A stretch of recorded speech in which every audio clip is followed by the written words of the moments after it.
क्या तकलीफ दे है सारी बात जी। बिल्कुल ठीक है, ये फ्रॉड है जी, बिल्कुल ठीक। अच्छा सर, दो खबरें हैं, एक तो हुकूमत चेयरमैन नैब को तस्दी देना चाहती है, दूसरी खबर यह है कि अगर नया चेयरमैन तैनात होगा तो अपोजिशन लीडर से मशावरत नहीं होगी, जो कि कानून के मुताबिक होनी चाहिए। सर इस पर क्या फरमाएंगे आप? ये एरोगेंस की एक रिफ्लेक्शन है, बदकिस्मती है इस मुल्क की कि एक ऐसा इंसान वजीर आजम की कुर्सी पे बैठा दिया गया है इलेक्शन चोरी करके 2018 का, जिसको अखलाकियात की परवाह नहीं है, जो ओए त्रोए से कम बात नहीं करता, जो इलेक्शन से पहले कंटेनर पे चढ़ के कहता था फलां बंदे नाम सनाउल्लाह मैं ये करूंगा और फलां आईजी मैं तुम्हारे साथ ये करूंगा, फलां चेयरमैन ये करूंगा, जैसे उसके बाप की जागीर है पूरा पाकिस्तान।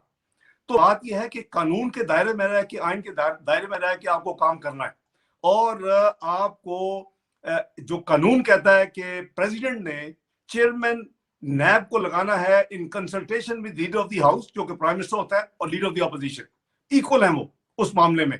तो अगर नहीं करना तो वो तो आप देख ही नहीं है, ये तो यही करते हैं इन्होंने।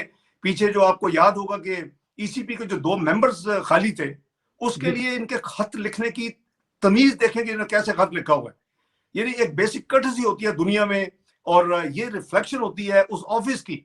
ये तो चले जाएंगे, ये प्राइम मिनिस्टर का ऑफिस एक तजलील यानी देखा जाएगा नजर में कि जी ये अरसा जो था उसमें कॉरेस्पॉन्डेंस कैसी होती थी।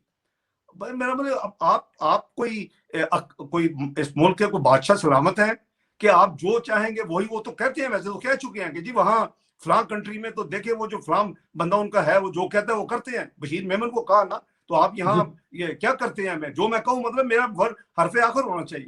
तो अच्छी बात नहीं है संदेला साहब कि आप लीडर ऑफ द अपोजिशन है, उनके अगर केस है वो केस को वो फ्रॉड केस है, इंतकामी सारा मामला है, और इंशाल्लाह दूध का दूध पानी का पानी हो जाएगा। आप वहां उनको जो कुछ जो हरकतें कर रहे हैं, एनसीए के तरफ से आपको एक बहुत बड़ी एम्बैरेसमेंट मिल चुकी है। तो आप एक यानी एक इखलाक के दायरे में रहे। आपने इस कौम, इस नस्ल की जो हमारी आने वाली नस्ल है, उसका आपने इखलाक तबाह कर दिया है। सबसे बड़ा जो नुकसान जो माशी है, जो खारजी है, जो सिक्योरिटी के हवाले से इन्होंने किया, वो तो अलग बात है। जो इन्होंने हमारी यूथ का इखलाक तबाह किया है, मैं समझता हूँ कि पता नहीं अल्लाह जाने को कितनी देर लगेगी उसको ठीक करने में। और नबी अकरम सल्लल्लाहु अलैहि वसल्लम से 3 दफा एक सहाबी ने पूछा कि दीन क्या चीज है, आपने कहा इखलाक।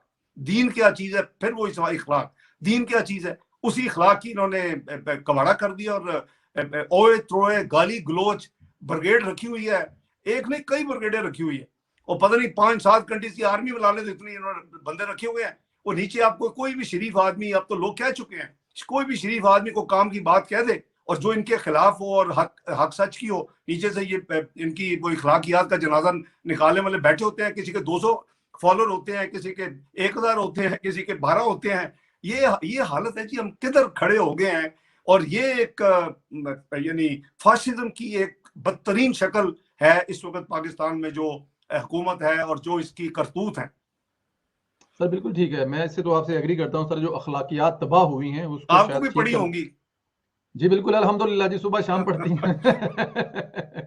सब यही बड़े बड़े साहबी बेचारे यही कहते हैं, उनको भी बहुत अल्लाह माफ करे, अच्छी बात नहीं है। हम अपनी आने वाली नस्ल को क्या सिखा रहे हैं जी, क्या सिखा दिया और क्या सिखा रहे हैं।